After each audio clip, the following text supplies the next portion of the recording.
life is quicker than what we think. I just wondered last night, do you know what time of the year it is? We have all but finished 6 months. And it appeared like it just began just a few moments ago. Yes, sir, life is moving in a hurry. Everybody get old quick. Death has no respect, not only of person, but neither place. I went to a funeral yesterday of a woman who went to a funeral and was shot dead at the funeral. And her husband tried to kill himself. Shot himself one time intentionally. Shot himself a second time by accident. And God in death wouldn't let him die. You can die anywhere. Anytime. Any age. Preachers have heart attacks and die while they are preaching. And folks still sit in the pew and say, well, I'm coming. But not today. The book would say, if not today, then when? No time, no day is promised to any man. You got to get your business right now. For just like you have your time, God has his. And that may be the problem.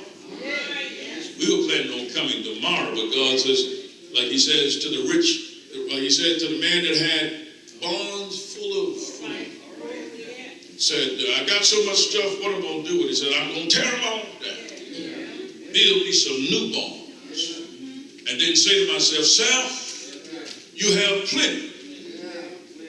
Go and rest and take it easy. He was going to rest and take it easy and go on vacation. But didn't know there wasn't going to be no vacation. For before tomorrow came, the Lord showed up and called him by his real name. I taught you his real name last week when we talked about the name Nabal. Nabal. He said, thou fool. This is not. Your soul is required.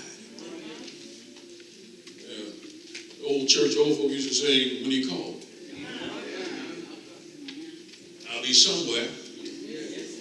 Listen for my name. And God is so powerful that even those who don't listen for their name, when he called, still got the answer. Got the answer. He said, thou fool, this night thy soul is required of thee. But before you check in, answer me one thing. All this stuff you worked for, you set aside, you gloated about, you gloried over. Now whose shall all this stuff be? Stuff is tricky, but it does two things. One thing it does is it get old. Same stuff we will deny God for because we chase it, it gets old. All your stuff get old. When your stuff get old, then you want some new stuff. And then the second thing about it is that your stuff won't go with you when you have to go. And when you leave it has no loyalty to you. You were driving that car yesterday. Somebody else driving it today for free. You labored over it and denied God, but now somebody else getting it for free. You went to the mall and bought that dress, and somebody else didn't even go and go wear it for free. And the tag might still be on. Thou fool. Thou fool. This is not. Thy soul is required of thee. Are you ready? But tell me, who shall this stuff be? What would it profit a man to gain the whole world and then lose his soul? Jesus says in Matthew 6, seek ye first the kingdom of God and his righteousness. Then get you some stuff. Seek ye first. Get your priorities straight. What good is it to have some stuff and ain't got no soul? What good is it to have some stuff and ain't got no strength? What good is it to have some stuff and ain't got no sight? What good is it to have some stuff and ain't got no sense?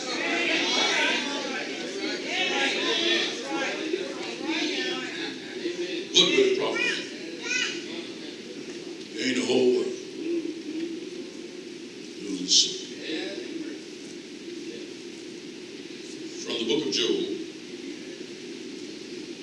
chapter 2,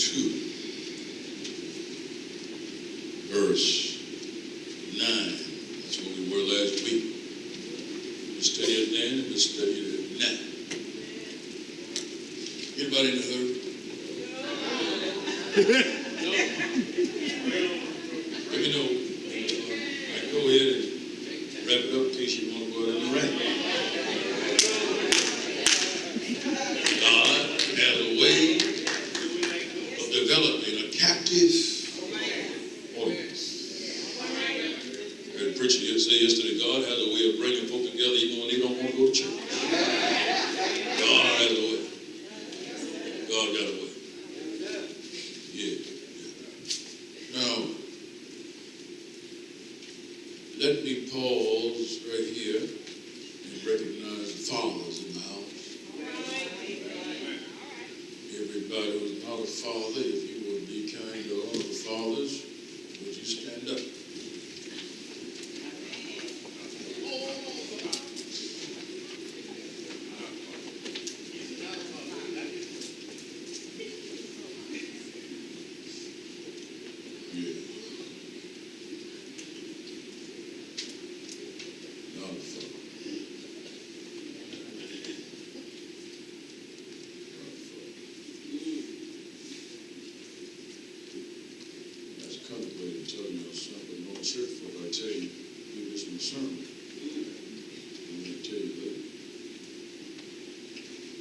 Three, if you would say Happy Father's Day, we appreciate that.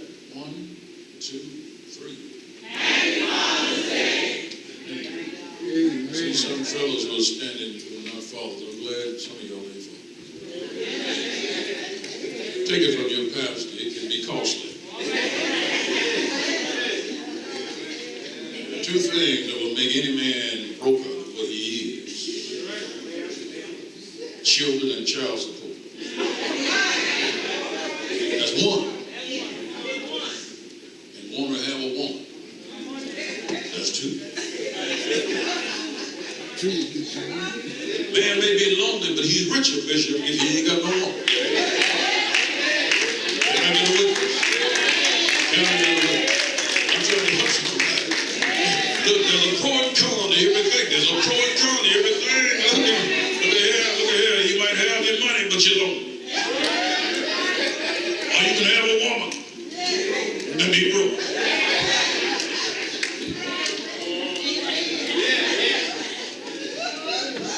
One way or the other, it's going to cost you. Pay now. Man, look here. My members are not smart. Y'all was slow, but one thing about y'all know about that pay later stuff. Hey now, boy, y'all got that one, boy. You got that one all the time, boy. Look out for you, pay later. Hallelujah. God is good. What? You know why she said, I just said man broke, because you know what she said, God good. So stand back and shout, God is good. But you're right, you just right, you admit it. Yeah, you young fellas, y'all stay away from at least one of them as long as you can. We want you to have a woman, but try to stay away from the other one as long as you can. Diapers, boy, they're expensive. Them kids kids be running through that milk so fast. I just fed you a bottle. You want another one? That stuff ain't cheap. That stuff about cheap. That stuff about more expensive than a hamburger. You gotta be careful. From the book of Job, verse 9 of chapter 2. His wife said to him, are you still maintaining your what? Integrity. Curse God and die. Last week, we asked each other this question. Do you still maintain your integrity?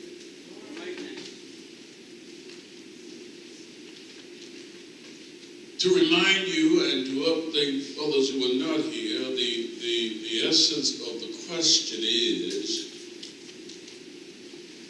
when folk get on your nerve, when your enemy mistreat you, when the boss fires you, do you still maintain high standards? Or do you go to the car and get your gun, come back? Do you give them what they deserve with cussing out? Do you lay your Christianity down and pick it up later? Do we not walk with God when stuff gets rough?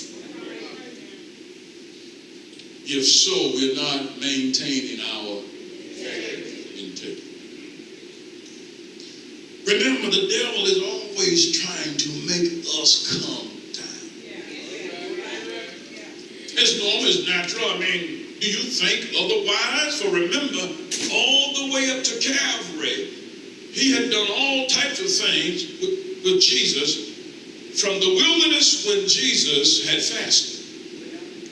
First somebody shows up as the devil, he's trying to get Jesus to come down. They lied on Jesus, spat on Jesus, hit Jesus blindfolded and said, since you're a prophet, who hit you that time?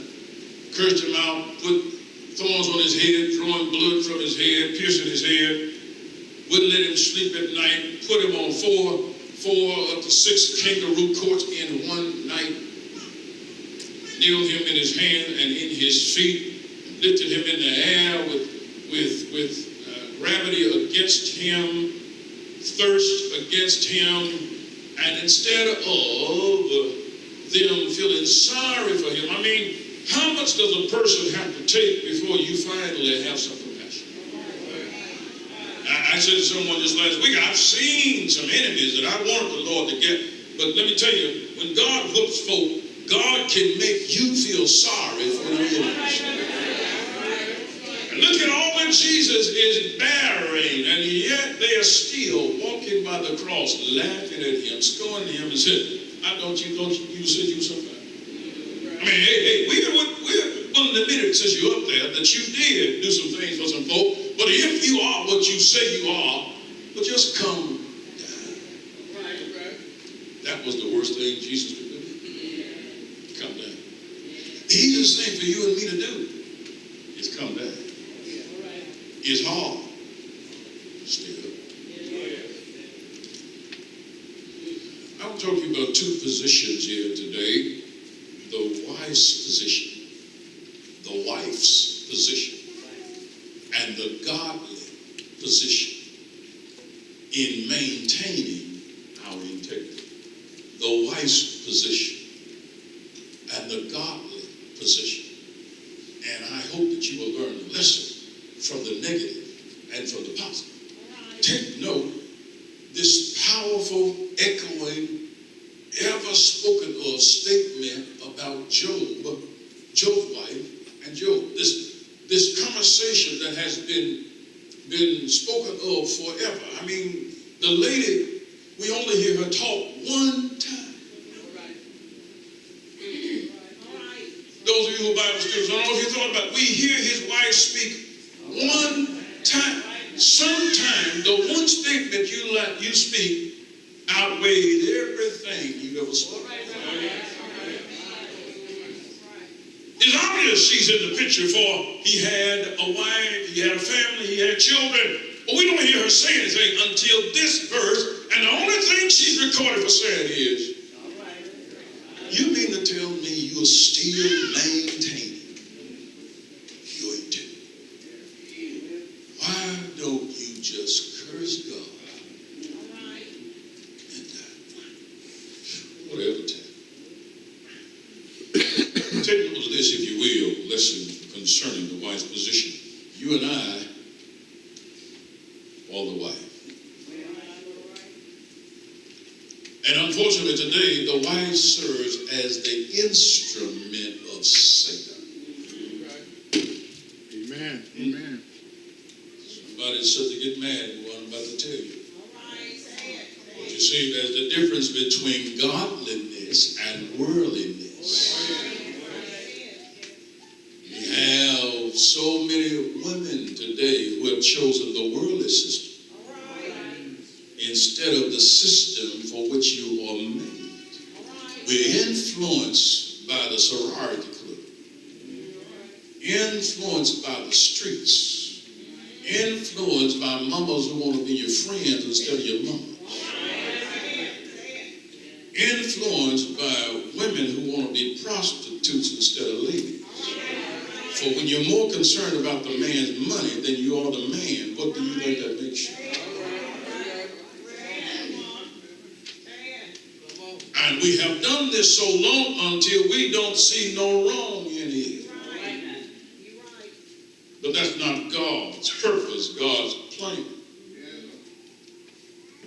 And from the beginning of sin, it has been the wife who has brought the husband down. The wife's role is a powerful role. Can make things or break things. Can bring peace in the house or hell in the house. A lot of men in the grave today, legally, the wife killed her because she worded it.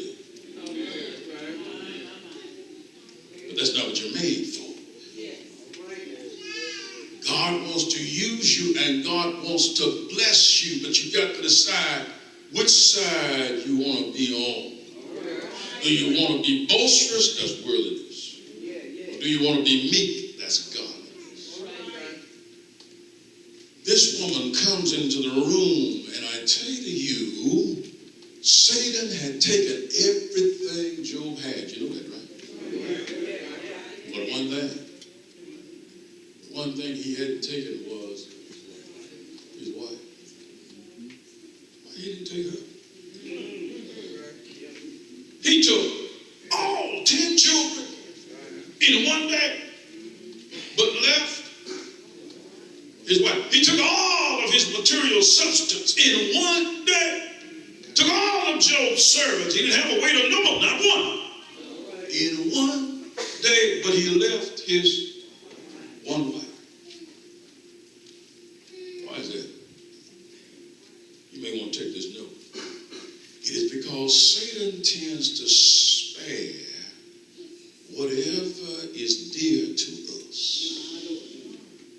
so that he may use it for our temptations. Satan left her to be a troubler and a tempter in Job's life. We have to be careful. I remind you again, we have to make this a habit. Telling you one time won't work. We got to be careful who we let in our house. We got to be careful who we let in our bed. Let me tell you, the folk in here who have to be careful who you let in your house and who you let in your bed. Put your hand up if you got peace in your house. You better be, if you live by yourself, you better be careful. Let me tell you, because he wants to get in your house. You know why he wants to get in your house? Because you have peace in your house. He wants to disturb your house. He wants to destroy your house. He wants to control your house.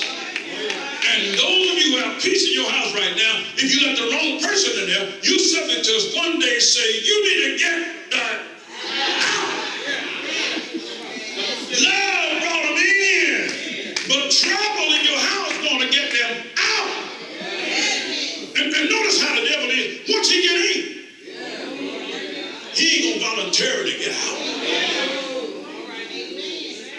He wants to disrupt your house. He wants to disrupt your mind. He wants to take you off of ministry. He wants to take you from being God's servant. He wants to destroy your relationship with God. He wants to upset things. You got to be careful who you let in your. And let me tell you, sometimes the devil will send folk to you to bring in your house who need. Out of concern, simply compassion, you are willing to consider letting them in. And sometimes that's the trick of the devil, because some folk who are down and out, they are down and out because they deserve to be down and out. Have you ever helped somebody who needed some help and they didn't appreciate your help at all? They despised you for your help. They didn't show their gratitude for your help. In fact, they gave you hell for your help. I'm looking at a man right now, took somebody that's out, the Negro won't speak to him in 10 years. When he'll speak to you, you can let him in. Amazing. You got to be careful who you let in your house. Satan left her there so she could cause some trouble and some temptation. Some of y'all living good, you living holy lives till you let the wrong person in your. They'll make you doubt your own Christianity. Because you see, birds of a feather flock together. I got any witness in here? You've been tempted, you've been offended, you've been bothered by somebody that said something, did something, you want to tell them something. You know, the old line again, I warn folks out there, don't get in that, don't get in that, don't get in that, leave it alone. And he said, I understand, don't get in it. Let me tell you why don't get in it. You see, you can't fool with messy folk if you ain't messy. And win, because see, all the devil wants to do is, they already messy. What they gonna do? But when you get messy, you already lost. You go away mad. They go away smile. I got her. They brought us down. They already know help. They just want to bring you down to the level. They can take a good cussing. They live with cussing all day long.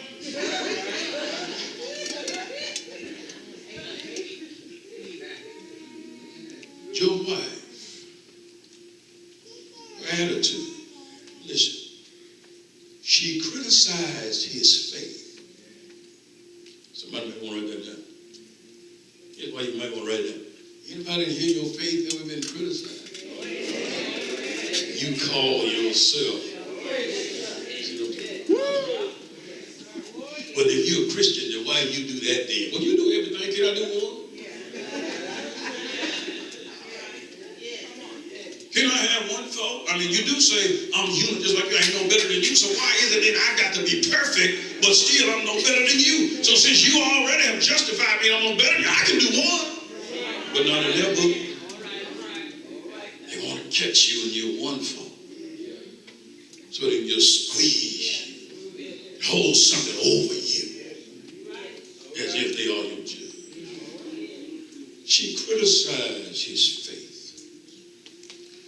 And when she criticized his faith, listen somebody, she basically was saying to her husband, who she said in her wedding vows, for better, for worse, for richer, for poorer, in sickness and in health, as long as we both shall live.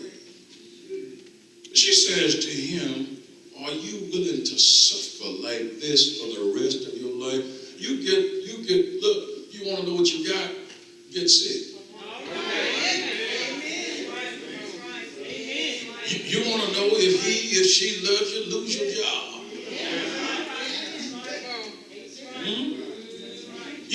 Look, folk get tired of you, they want you to go on and die.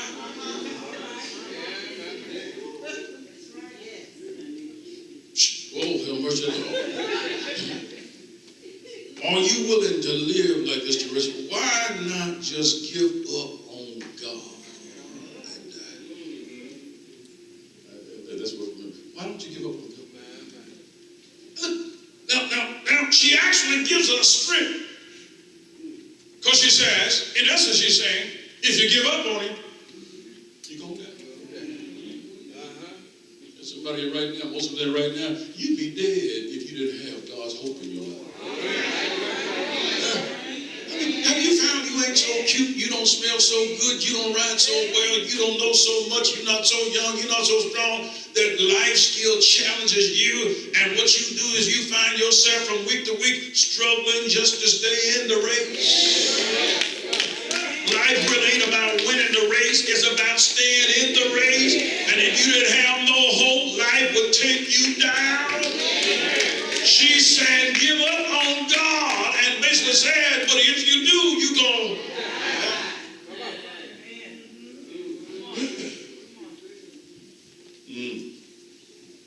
Hear me. Death is often better than agony. She not only criticizes his faith, but she further criticizes and rejects Job and says, how could he continue to trust the Lord, listen to me, under the cruel and unjust treatment that Job was receiving? So in other words, hear me, do you serve God for what you get? Or do you serve God for who he is? That's a powerful question. See, if you serve him for what you get, that means you might serve him today, but you may not serve him tomorrow. But if you serve him for who he is, that means you serve him through the good and the bad. You do like Job. You do like Paul says. When I have, I'm all right. When I'm broke, I'm all right. He said, when I'm cold, I'm all right. When I'm lonely, I got friends, I'm all right. Because I'm serving God. For God. For God I live. And for God I die. Blessed, Job says, be the name of the Lord. What's your reason? That's the attitude of Job's wife. We want to get mad at God for everything bad that happens in our life. We're getting mad at the wrong person. Just like at that funeral I was at yesterday, there was an insinuation. God doesn't make any mistakes. You hear that more at funerals than anywhere else, isn't it? God doesn't make any mistakes. No, he doesn't. But everything that's done, God didn't do it. Bless his holy name. Sometimes when folk do stuff to us, God steps in and gives us the grace to make it through what folk do to us. The godly position, I want you to see, who are you and I? Let me tell you who we are. I want you to repeat this after me. We're guilty. Bless your heart. Y'all said it. You didn't say it like under the breath. You see, what's wrong with folk many times is we don't want to acknowledge who we are. But let me ask you something. How can you get better if you don't acknowledge who you are, where you are, and what's wrong with you? Huh? And life and devil are satisfied with you and I pointing each other's faults out, but how does that help us get better? Look, I don't have to talk about you none all day, but I need to talk about myself. If I want to get better, if I want to get richer, if I want to be blessed, if I want to go up, it's not about what's wrong with you. It's what's wrong with me. And when you talk about what's wrong with me, my attitude is, thank you. You helping me help me. But you see, the part of the problem is our pride standing in the way, because when pride is in the way, that's when truth hurts. But if you're humble, truth won't hurt you. Y'all ain't hearing me. Look, I mean, if truth slaps folk down, if you're already down, how's it going to hurt you? But pride keeps folk from wanting to know the truth. I want you to say it. Tell who we are. We are polluted. We are worthless. Without God, we are worthless. Now here's where I'm going. How is it the guilty, the polluted, the worthless can have the nerve to get mad with a God who shares unmerited blessings? If it's unmerited, that means he can give it when he wants, can't he? That means if he doesn't want to give it today, he doesn't have to give it, does it?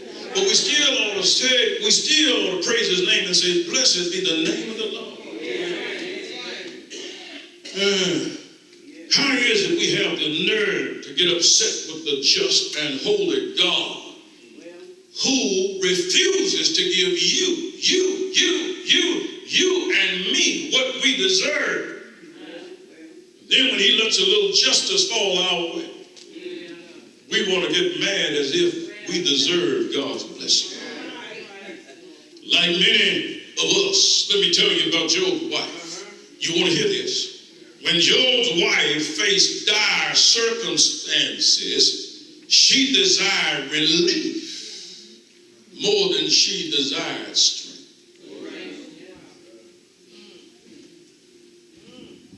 You all didn't hear me. I told you need to hear that. Where you stand today? Is it that you just praying, Lord, give me relief? Or you're praying, now Lord, don't move my mountain, but give me the strength to climb. God's trying to take us somewhere. Do you hear me? And he has to leave us there many times in the heat, in the storm, in the weather. And sometimes the way I see it is in the stove. It's painful to be in the stove when you're cooking. But when you come out, you're well done. Oh, you ain't here yet. Yeah. And sometimes when they bring your plate to the table and you had a steak and you cut it open, it ain't ready yet. Got to put you back in there. You ain't ready to be enjoyed yet because you ain't well done. It's painful to go through the cooking process, but when you come out, you shall be well done. I hear him say this word, thou well done, thou good and faithful. Y'all don't hear me. I said, well done.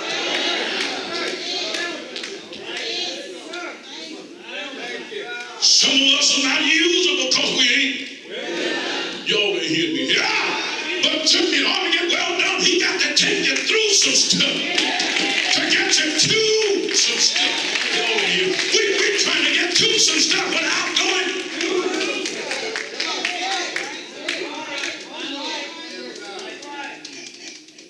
I saw some folk crying yesterday. I went at a funeral.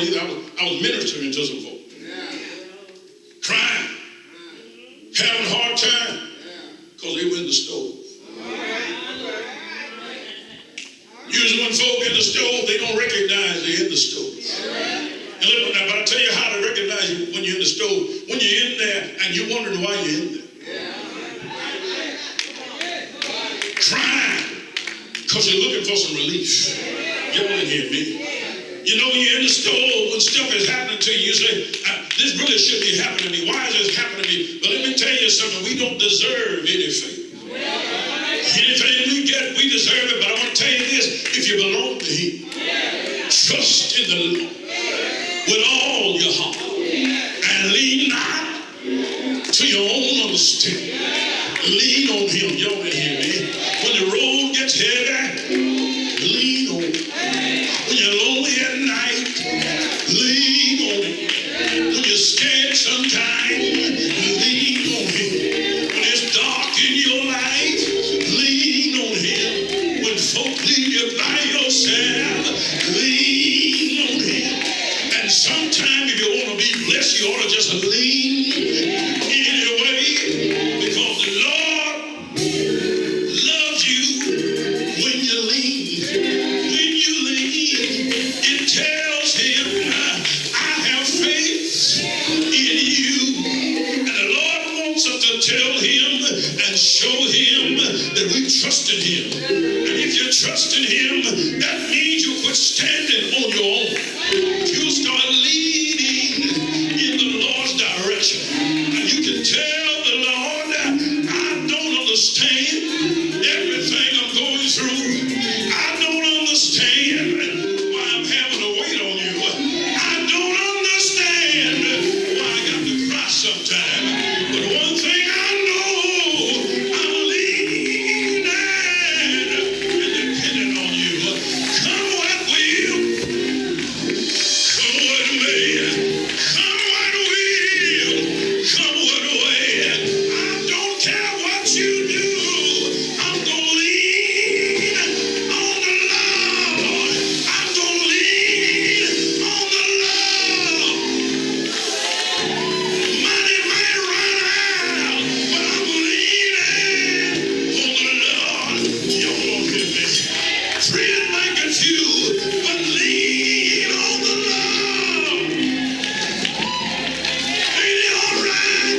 Wave your hand. Anybody here ever felt all alone? Wave your hand. Anybody here ever had a heavy load? Wave your hand. I need to know. See, anybody can be like that. I need to know, is there anybody here who knows God will lift your heavy load? Anybody here know He'll wipe? I said He'll wipe every tear from your eye. Say yeah, say yeah, say yeah. I keep telling you, He's all right. I know for myself. I tried Him a long time ago, and I found out He's all right with me. I can't speak for you, but He's all right with me. Yeah, I ain't ashamed of the man. Been too good to me. I can't be ashamed of the man. Been too good to me. He woke me up early this morning. Hey, hey.